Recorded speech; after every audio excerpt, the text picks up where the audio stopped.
मनोज जरांगेंनी 30 मे पासून उपोषणास सुरुवात करण्याची घोषणा केल्यानंतर राजकीय वर्तुळात पुन्हा एकदा खळबळ उडाली। 2 दिवसांपूर्वी जरांगे पाटलांनी प्रसाद लाड यांना भेटीचे निमंत्रण दिले। त्या निमंत्रणाचा स्वीकार करत आज प्रसाद लाड यांनी अंतराळी जाऊन जरांगे पाटलांची भेट घेतली। या दोघांमध्ये चर्चा सुरू आहे।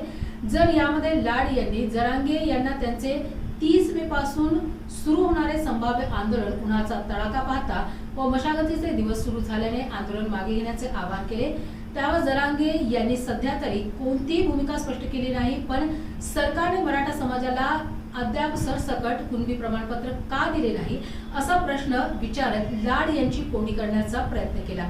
दरम्यान प्रसाद लाड यांच्या आव्हानावर जरांगे पाटील कोणती भूमिका घेतील याकडे सर्वांचे लक्ष लागून आहे। माझ्यावर प्रेम करून काही उपयोग, मी समाजावर प्रेम करतो आणि मै नसत्यांना कळाली फक्त पोलीस साहेबाला त्यांच्या गप्पा आणि त्यांचे मित्र तुम्ही त्याला 4थी 5th त्यांचे लोक सांगायचे ना, मला माहित नसतं। परत सांग, मी नाव नाही सांगत, त्यांचे सांगायचे मला असं गप्पा झाल्या सगळे का तुमचे थोडे असते थोडंच असते। हो असं नसतं, माझ्यावर प्रेम करणार आहेत ना, मी त्यांच्या लेकराबाळासाठी झटवते। आता भाजपमधले मराठी त्यांच्या लेकरासाठी झटवते, ते जरी दाटमोठी तुमच्या कोणाले मनातून म्हणतात ना, नाही आपल्या जातीसाठी लढत आहे रे, काय बोलावं त्याला 4 ज्याला आमदार व्हायचं समजा ते हाणते माझ्या विरोधात शेंगा झालं की मी बसलंय पुन्हा। त्यानुसार जर आधार पाहिजे असेल तर 1967 आधार घ्या, आमचा जर तो 7-12 निघाला तर आम्हाला करा।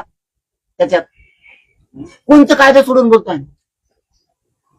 तुम्ही? ज्या धर्तीवरती त्यांची वंशावळ टाकली त्या धर्तीवर आमची टाका, आम्हाला घेण्या नाही सांगते, हे तुला आता नाही ते तुला पंजा नाही, आम्हाला काय माहिती येड गांडीचं होतं का नव्हतं तेव्हा कवा जाता इतक्या माग सांगा तुमच्यातलं कोणी सांगा तुमच्या पंजाचं नाव काय होत त्या आम्हाला विचारित पंजाचं नाव काय। आता आपल्याला इथं लवकर आजच ध्यानात राहा, पंजाचं कवा ध्यानात राहावं त्यातलं उलट विचारित का द्यायचं नाही, पैसे पाहिजेत का प्रत्येक प्रमाणपत्र माग, असा उद्देश आहे तुमचा? खिशे गरम करायचे काय तुमचे? उगाच रोखू नका, केसेस मागं घेऊ म्हणले, तुम्ही म्हणले डायलॉग करीत नाहीत काय नाहीत। फडणवीस साहेब केसे मागं घेईन म्हणले का नाही विचारा, सांगा मला। नाही म्हणा फक्त एकदा होऊनच जाऊ द्या, आता पुरावा देत माणूस उभा करतो तुमच्या पुढे, फक्त त्यांनी म्हणा मी केसेस मागं घेईन नाही म्हणलो। हैदराबादचा गॅझेटियरचा GR देऊन मराठवाड्यातल्या मराठ्यांना कुणबी प्रमाणपत्र देणार नाही म्हणलो, मुद्दाम तुमच्या पुढेच काढलंय मी। आता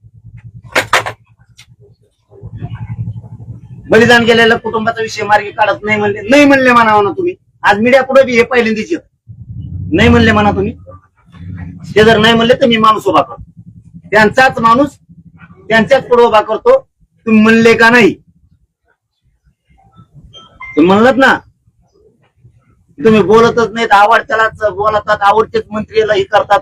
अरे तुम्ही आवडतेच पण तुम्ही चिटकनात तुम्ही त्या कोपर खेळ आणताय, तुम्ही चिटकतच नाहीये आणि तुमचे मंत्री सापडायला लई वेळ टाइम घेतो। साहेब गडबडीत नसले तर ते साहेब गडबडीत म्हणतो। यांनी मन का जिंकले या दोन्हींच्या बी मंत्र्यांनी आणि तुमच्या बी अर्ध्या मंत्र्यांनी, तुमच्या बी अर्ध्या यांनी का जिंकले? ते बैठकीत असून कशात असू जरा पडल्यात फोन आहे ना, त्याचं समाजाचं काम असेल ते घ्या। तुमच्या अर्ध्याचा पीए तर टाइम जातो, अर्धा पीएच म्हणून तुम्हाला सांगा, तुला काय सांगायचं घंट्या, तुला काय कळणार आहे? आमचं काम त्यांच्याशी हे रिअल आहे, तुमचे फुगीर जाऊन येत अर्धे असे येत म्हणतात काम करा रे गरीबाचे, होय स्तुती पण करतोय ना, हे म्हणतात काम करा, तसं हे काम पण करतात।